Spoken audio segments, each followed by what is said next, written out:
Jai Hind and good morning to all of you.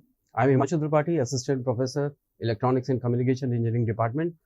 And in today's session, we are going to talk about the entrepreneurial decision process.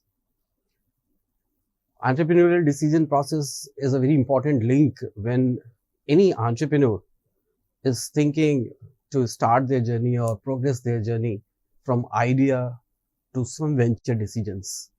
So let us quickly see that what are the main constituents of this entrepreneurial decision process and how any entrepreneur should move forward with his or her entrepreneurial journey. The very first question, that is a very basic question, is that why do some people start business? What are the motivation behind starting any business?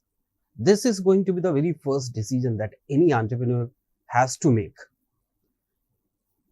Any person who wants to become an entrepreneur or who wants to start his or her own startup, the very first question that that person need to answer is why to start a business, why to start the journey of a startup, why to become an entrepreneur, what are the main motivation behind that. So here we can basically understand this particular topic by using two different kind of mindsets. The first mindset is the entrepreneurial mindset and the second mindset is the employee mindset. Fortunately, I'm dealing with a lot of engineering students and I have seen that the employee mindset is dominating in most of the students in definitely the early stages of their studies, early years of their studies. So if we talk about the employee mindset, what are the main factors that any person is thinking about? And all their decisions are basically being forced or being drawn from these factors. The first factor is the stable salary. Everybody knows that in entrepreneurship, salary is not going to be stable. There may be few months with absolute zero income. There may be few months with some good amount of money inflow. And again, there may be few months with absolute zero income. So there is no certainty. If we talk about the entrepreneurial mindset, the uncertain income is present there. While if we talk about the employee mindset, people are more focused or more fascinated or more motivated because of this particular factor, that is the stable salary. The next thing is, if we are joining the journey of employee, there will be fixed hours of working. But if we are talking about becoming an entrepreneur, unlimited hours of working is actually expected from that entrepreneur, because you may be running your own startup, your own company. So time is not going to be a limiting factor for your journey.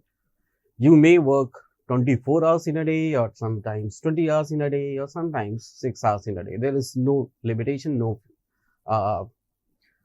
fixed hours available for your journey. But if you are an employee, fixed hours are mandatory. That means daily you need to work at least or bare minimum 8 hours per week. The next point or the basic factor, on the basis of that, people choose whether they want to become the employee or they want to become an entrepreneur, is the limited upsides. If you are in a job in 2026 or in near future, we can all see or understand this thing that, okay, jobs are not so stable in present scenario, but yes, they are more stable than the entrepreneurial journey, because in jobs, there are limited upsides. Some days you may be feeling good with your company or you may be feeling that you are progressing in your company. But on some days you may be feeling that, yes, the growth is going to be limited and you need to switch, or you may be feeling some other kind of emotions. But in entrepreneurial journey, these upsides are unlimited. We can't expect or we can't estimate the total number of upsides that are going to be appear in your entrepreneurial journey. And the most important thing is, while we are working in a employee mindset or we are making decisions using the employee mindset, someone else's vision we are working for. But yes, when we talk about entrepreneurial mindset, we are working for our own vision. That may be the most important point for most of the people why they want to join this entrepreneurial journey. So here are few things that I discussed with you, that why do some people start a business. They are very few in numbers, and while we used to interact with the students, we used to find that so many other factors may be available, or so many other factors may be present. On the basis of them, people may be deciding these things. The next topic is what is the entrepreneurial decision process? How any entrepreneur is supposed to take decision. So when we talk about the entrepreneurial decision process, these are the 4 milestones in that journey. The first milestone is the triggering event. The second milestone is the evaluating the options. The third milestone is ability to decide to act or decide to act. And finally, the decision of becoming an entrepreneur is the launching his or her own venture. So most of the time it has been seen, if somebody is entering into the entrepreneurial journey, then this trigger event is very important. In future slides, we will see that we will discuss that what kind of trigger events may be. But trigger events means the opportunity or the problem prompts that we are considering. If we are having some opportunities, or we are exposed to some opportunities that, okay, some government grant is available, some support or mentorship support is available, you may be encountered with some really very good and fascinating idea, and you believe that on that particular idea, if you are building any product or service, that is going to be highly profitable for your future venture. So these kind of opportunities may be there, and we usually call those opportunities as the trigger events. And this is the very first milestone in any entrepreneur's journey, when the person is deciding whether he or she wants to become an entrepreneur or not. The second milestone in this journey is evaluating options. If you are selecting one option, you are deciding something, you may be having certain options. There is always one option that is open for the students in my class, is whether they want to join the job or they want to start their own company, their own startup. So evaluation of these options is very important, very tricky. And while we are talking about this milestone, the key considerations or the key recommendations is that please assess the feasibility of your ideas, feasibility of your choices, and also calculate the risk.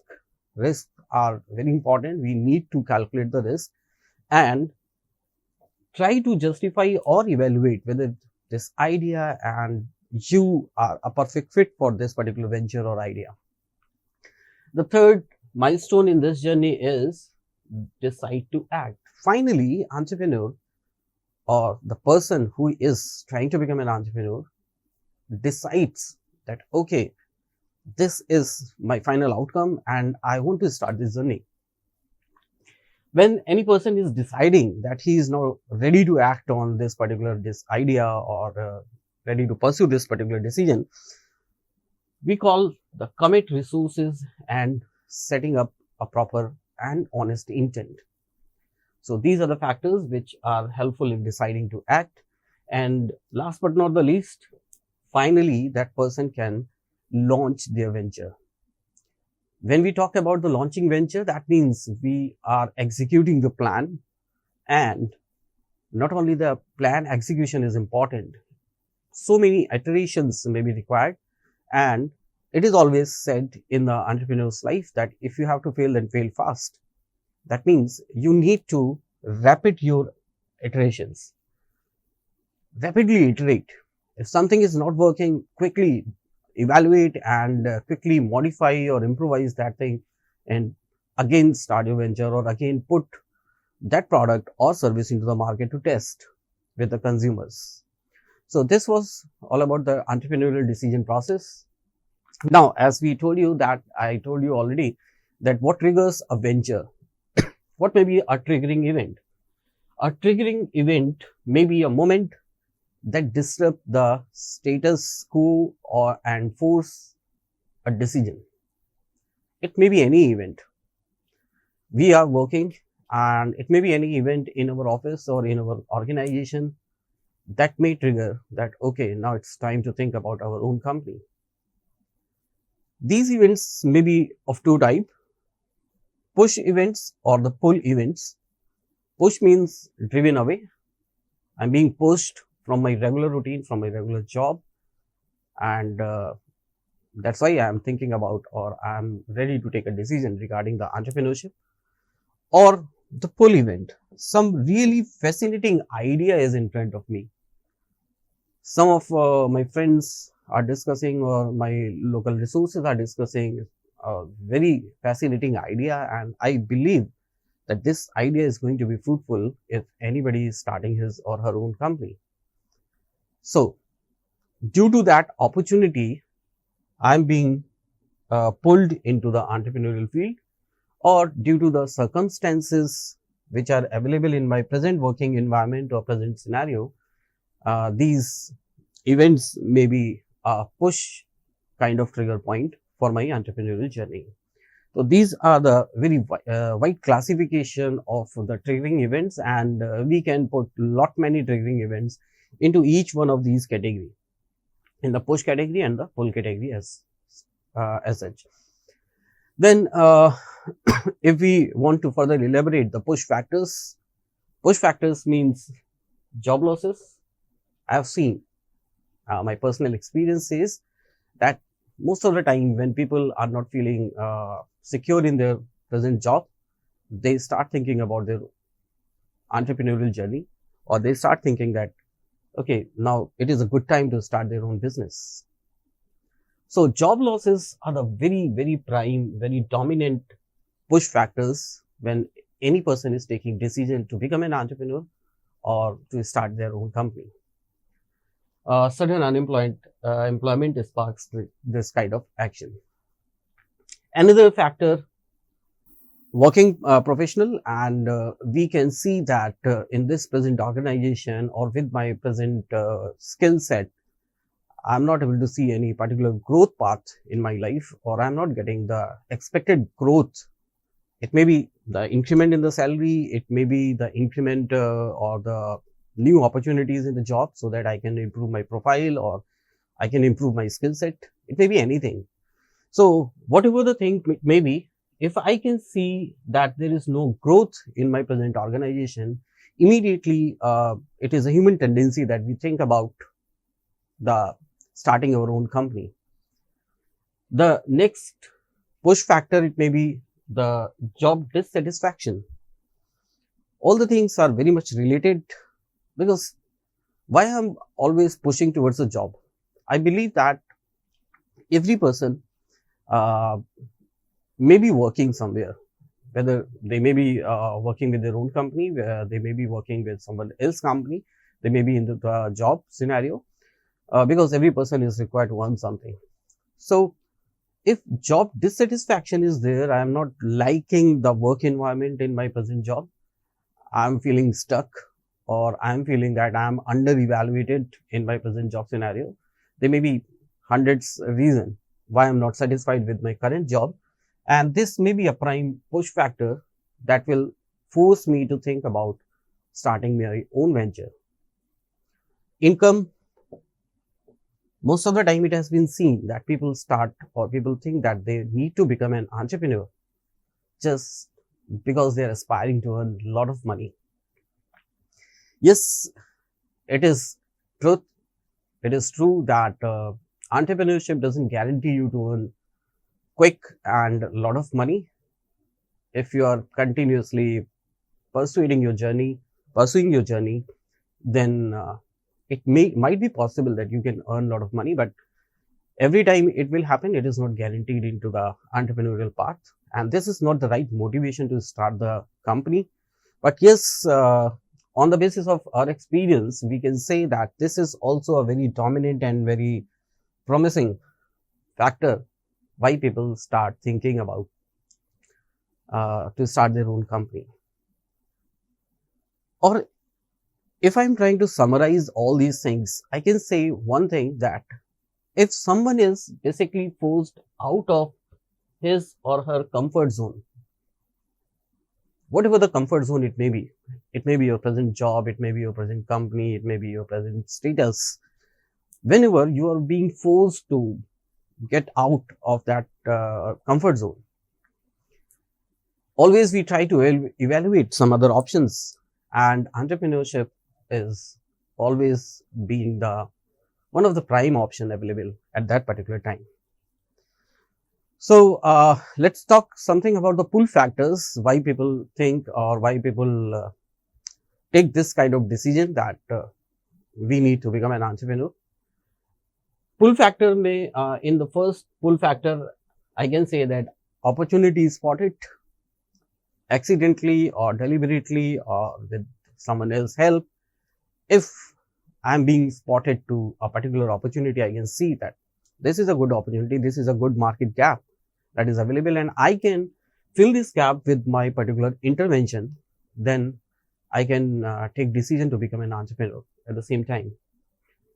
Independence, it may not be right all the time, but yes, whenever we start talking about entrepreneurship in our class, I usually ask my students that what may be the prime reason why you want to become an entrepreneur.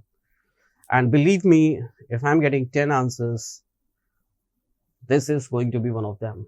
People want to become their own boss. In entrepreneurship, it is not, again, validated or the truth all the time. But yes, people think that while you are the entrepreneur, you will be your own boss. On the other hand, the reality is something else. You're not going to become your own boss. You are going to become the only responsible persons for all your decisions and all your activities. Whatever you are doing, you are the responsible person. You cannot blame that due to someone else's vision or someone else's efforts. I'm not successful or I am successful. It may be either way. The next pull factor that is very dominant in the decision of becoming an entrepreneur is the passion and the purpose. That is the important thing.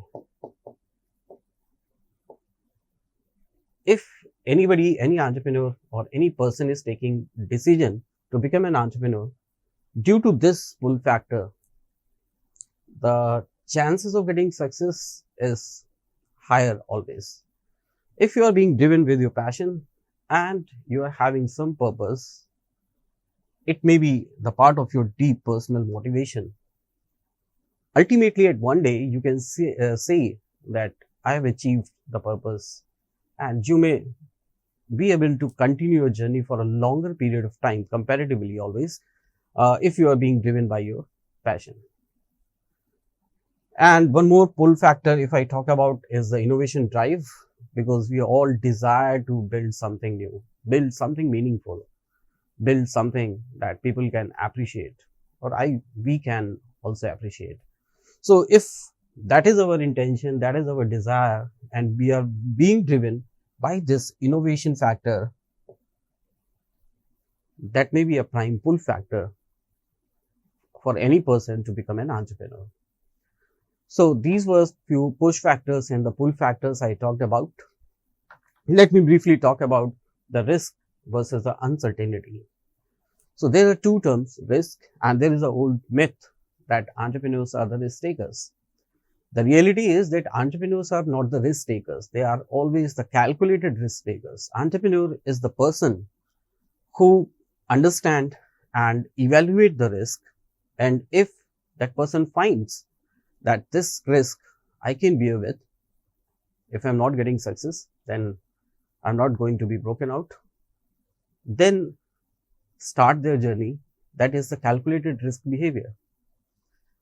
So if we talk about the risk means outcomes are unknown. We don't know. If we are typically talking about risk, that means we don't know what is going to happen next. But probabilities of getting it done can be calculated. They can be managed, and the example, if we talk about, that is the loan default rate. If we talk about the uncertainty means outcomes are unknown. Probability cannot be assigned. we cannot calculate or we cannot get the probability, and requires judgment. If we talk about the example, that may be a new market deception. So these are the two words that are quite often used into the entrepreneurial decision process, or while every person think about these two things when they are thinking about becoming an entrepreneur or going for a job or becoming an employee somewhere else. The key insights of these things are: entrepreneurs don't eliminate uncertainty. It's not their role. It's not their job to eliminate the uncertainty. They learn to act despite it. They calculate the risk and they decide whether they need to move ahead or they need to do something else. Deciding under uncertainty means, if we are trying or any person is trying to decide under the uncertainty, that clearly means that there will be a limited information. Any person can never have the full picture in front of him or her. They need to rely on the assumptions. That is very dangerous, especially if you are putting your money, your time, your efforts, everything in your dream venture. Then if you are relying on the assumptions only, it may be trouble, or it may be a big setback for most of the people. And test and experiments. This is required in the entrepreneurial journey. So it is always advised that please validate before going all in. If any person, or if I, for example, want to start my own company, I will not put all my resources, it may be money, it may be time, or it may be some other resources, onto the stake before validating. First, I will validate my idea, I will validate my venture with minimum allowable resources. Then, previously I was also talking about that iterate quickly. If you need to fail, then fail fast. If you are taking time in failing, you are doing something, then you are validating it and you are getting as a result that this thing is not going to work. And if you are putting 6 months or 1 year time in that particular process, then the success rate is going to be dropped significantly. So it is always advised that please try to iterate as quick as possible. I mean to say that don't waste your so much time, effort, resources in creating prototypes or the MVPs. Quick MVPs and the prototypes are required, and go into the market and get the feedback. Immediately you will learn that whether this thing, this product or service is going to work or not. If you're getting it validated, then start your company. And if you're not getting validated, that means in a month's time, you are sure that this idea is not going to work. And in the next month, you can act on something else. So that is the main reason we always advise to iterate quickly, learn, adapt, and decide again. Entrepreneurial risk mindset, if we talk about, that is the calculated risk and the blind risk. Blind risk is nothing but simple as a gambling.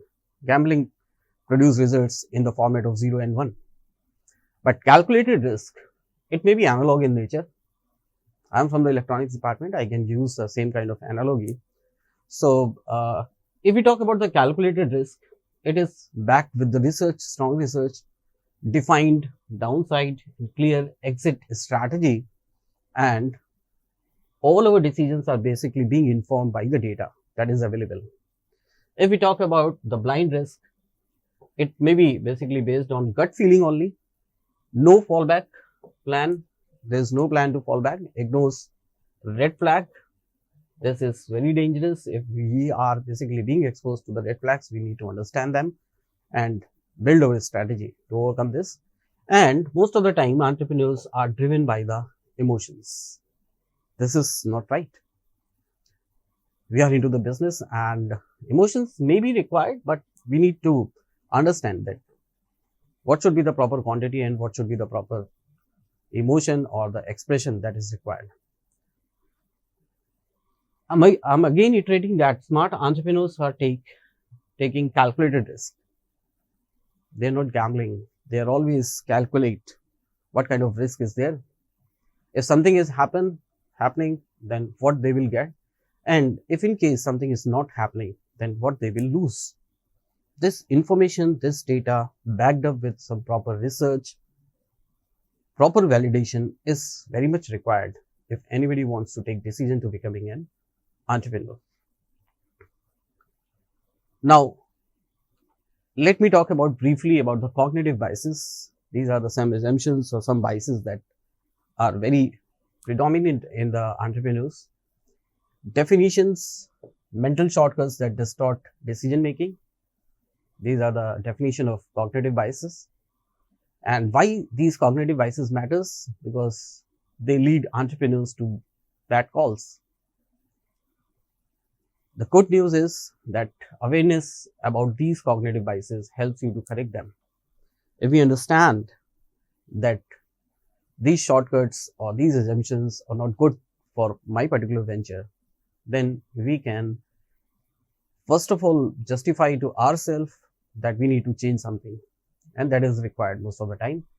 Common cognitive biases means overconfidence bias, overestimating your own abilities or market insight. I know that I can work for 6 hours in a day efficiently using the technology, but if I am planning to build a product and I think that I can invest 16 hours in a day, that is not going to happen, and ultimate result may not be pleasant for all of us. That may be the overconfidence bias. That is simply the overestimating your own abilities or the market insight in some cases. The second common cognitive bias is the confirmation bias. That is our biggest mistake, or that is the biggest reason in most of the entrepreneurs' life. We always seek only the information that supports our idea. If someone or if some resource is telling me that your idea may not be good, your idea may not be correct, we ignore that one and we put that thing that as a negative criticism. Criticism is a criticism. There is no positive and no negative criticism. We need to take someone else's view, someone else's point as a positive criticism. So this is the confirmation bias. We always want others, or we always think that whatever we are thinking is the right way of doing the things. One more common cognitive bias may be the anchoring bias. We are over relying on the first number or the fact that we heard. We are not going into the deep detail. We are not going into the research based data. We put our anchor, whatever the information we are getting the first, we are putting our anchor at the same time. This is a decision tree, thinking decision tree, and we have discussed all the things about this. The first thing is the central question. Now I'm going to sum up this particular session.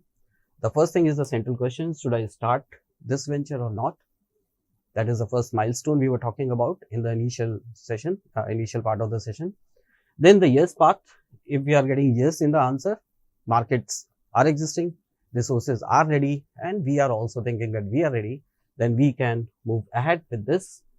Then if we are getting no path, markets are unclear, or we need to reassess, then we start this reassessment process, and outcome is launch of your particular venture or pause for some time. That is the decision tree. When we are thinking, we want an answer in the go or no go format. Go, no go decision framework means science of go is problem is real and validated, target markets is defined, resources are available, and unique value proposition exists, and founder has relevant skills. If you are getting these kind of answers, there is a proper go sign.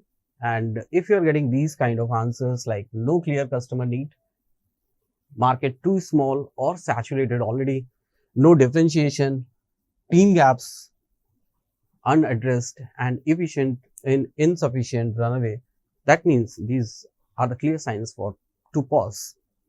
Pause and start again, pause and think again whether you want to become an entrepreneur or you can become an entrepreneur or not, for that particular idea, of course. This is a quick case walkthrough for Food Link, a generic startup example for problem to venture, and I'm very quickly going through this. The problem statement is local restaurants waste 30% of the daily food. Then the idea is that we need to create an app connecting restaurants to the NGO so that we can deliver that food to the people who really require that thing. Then decision, validate with 10 restaurants. I simply go to 10 restaurants and I ask that how much food you are wasting or how much food is surplus daily basis, and I basically validate with the NGOs as well. If we are getting the positive replies, then there is a perfect go for this particular thing. And finally, MVP launched. Within a period of 3 months, we will be in a position to start our own venture. Okay, these are the key decision points in our journey. I'm summing up my session that the first one is the trigger point, push or pull events we discussed about. Then idea validation is important, we discussed about. We need to figure out whether it is the real problem or not. Risk assessment is the most crucial factor. Every entrepreneur should think about this. They need to avoid the blind risk. They need to go for the calculated risk. Then we need to find go or no go signal, whether the light is red or light is green. And finally, we may be in a position to launch our own startup. So this is all about this session.